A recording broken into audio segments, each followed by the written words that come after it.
Hello, hi అండి. సుజాతాస్ కిచెన్కి స్వాగతం.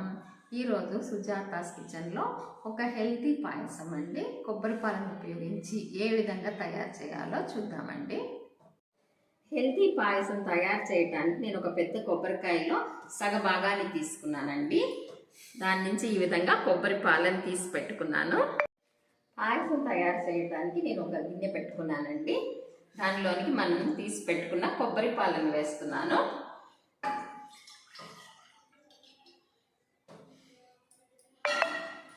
స్టవ్ వెలిగిస్తున్నానండి.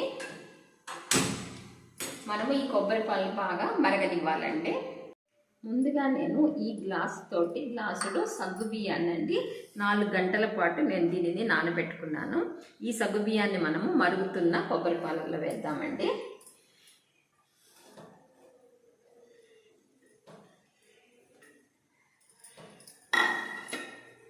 ఈ కొబ్బరి పాలలో సగ్గుబియ్యం పూర్తిగా ఉడకాలండి.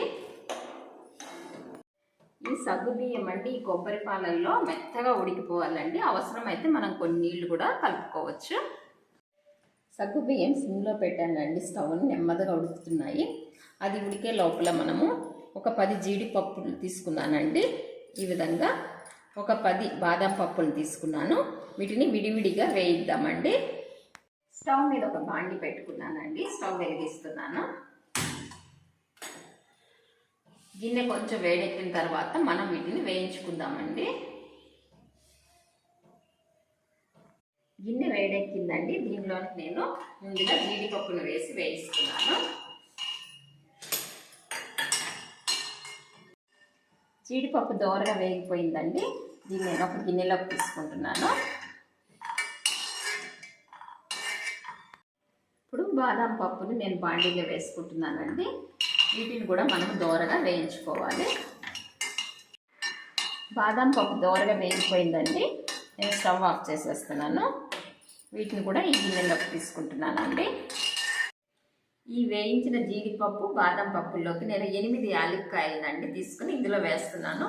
ఈ మూడింటిని కలిపి మనం మెత్తటి పొడిలాగా చేసుకోవాలండి. ఈ విధంగా మెత్తగా తయారు చేసుకున్న పొడిని మనము ఉడుకుతున్న పాయసంలో వేద్దామండి. చూసారా, సగ్గుబియ్యం పూర్తిగా ఉడికిపోయాయండి. దీనిలోనికి నేను మనం తయారు చేసుకున్న పొడిని వేస్తున్నాను.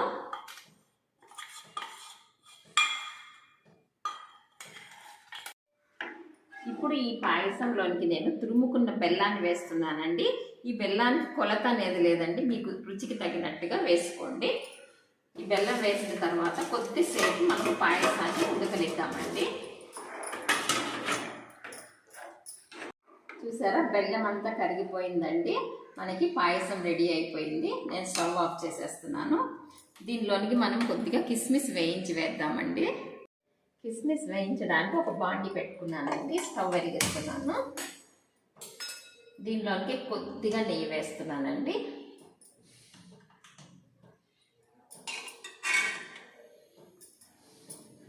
నెయ్యి వేడెక్కిన తర్వాత ఈ కిస్మిస్ వేయించుకుందాము. ఈ కిస్మిస్ని మనము దోరగా వేయించుకుందామండి. కిస్మిస్ బాగా వేగిపోయినాయండి. స్టవ్ ఆఫ్ చేసేస్తున్నాను. నేను గిన్నెలోనికి తీసుకుంటున్నానండి.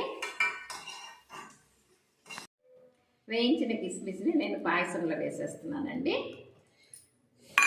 ఒక్కసారి కలుపుకుందాము. ఈ పాయసంలో మనం వేసుకునే ఇంకొక హెల్తీ ఐటమ్ ఏంటంటే ఫూల్ మకానీ అండి. ఈ ఫూల్ మకానీ కూడా మనం నేతిలో వేయించుకోవాలి.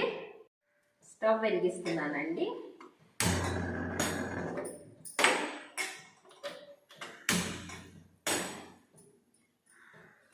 దీనిలోకి ఫూల్ మకానీని వేస్తున్నాను.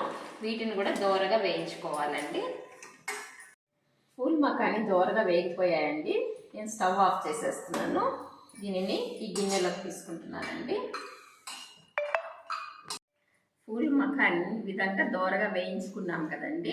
దీనిని మనం డైరెక్ట్గా పాయసంలో వేయకూడదండి. మనం సర్వ్ చేసేటప్పుడు పైన ఇవి వేసుకున్నట్లయితే క్రిస్పీగా చాలా బాగుంటాయి. మనం ముందే పాయసంలో వేసేసామనుకోండి, అవి బాగా మెత్తబడిపోతాయి. ఇప్పుడు మనం తయారు చేసుకున్న పాయసాన్ని డిష్ అవుట్ చేద్దామండి.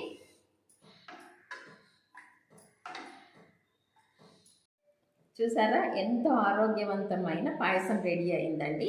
ఈ ఫూల్ మఖాని అనేది మీకు చూపించడం కోసమని నేను ఇందులో వేసానండి. మీరు మాత్రం సర్వ్ చేసేటప్పుడు వేసుకోండి. దీనిలో మనం ఉపయోగించిన ఐటమ్స్ అన్నీ కూడా చాలా ఆరోగ్యవంతమైనవండి. కొబ్బరి పాలు, బాదాము, జీడిపప్పు, కిస్మిస్, యాలకులు, బెల్లము, ఈ ఫూల్ మఖాని. కాబట్టి మనము వారానికి ఒక 2-3 సార్లు అయినా కూడా ఈ పాయసం చేసుకుని తింటే మన ఆరోగ్యానికి చాలా మంచిదండి. ఈ హెల్తీ పాయసాన్ని మీరు కూడా తయారు చేయండి, రుచి చూడండి. ఇప్పటివరకు నా ఛానల్ని సబ్స్క్రైబ్ చేసుకున్నట్లయితే ప్లీజ్ సబ్స్క్రైబ్ మై ఛానల్. నా ఛానల్ అందరూ కూడా లైక్ చేయండి. Thank you.